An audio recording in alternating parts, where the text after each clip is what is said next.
નમસ્કાર મિત્રો, હવે ફાઇનલી ઘણા બધા દિવસથી રાહ જોઈ રહ્યા હતા કે ભરતી બોર્ડ ક્યારે અપડેટ આપશે બરાબર છે.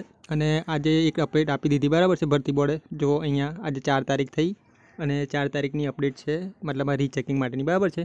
એટલે 306 વિદ્યાર્થીઓએ કંઈક રીચેકિંગ માટે એપ્લાય કર્યું હતું અને એમાંથી ઘણાના માર્ક્સ સુધર્યા છે અને ઘણાના નથી સુધર્યા બરાબર છે. એ તમારે જોવું હોય બરાબર છે તો આ છે, આખું પેજ આપેલું છે અને અહીંયાથી આખું લિસ્ટ જોઈ શકાય છે.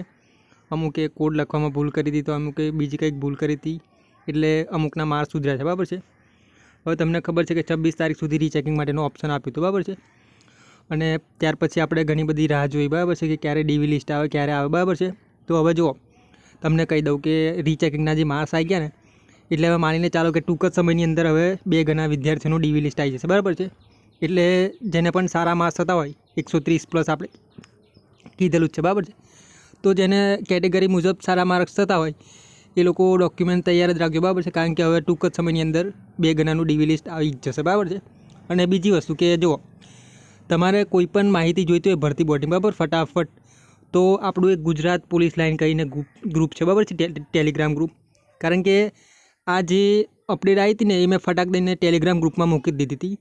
હવે બીજાને તો થોડી વાર પછી ખબર પડી હશે, પણ હું સવારનો આજે વેબસાઇટ જોતો હતો, કારણ કે મને ખબર હતી કે હવે કંઈક ને કંઈક અપડેટ તો આવશે બરાબર છે.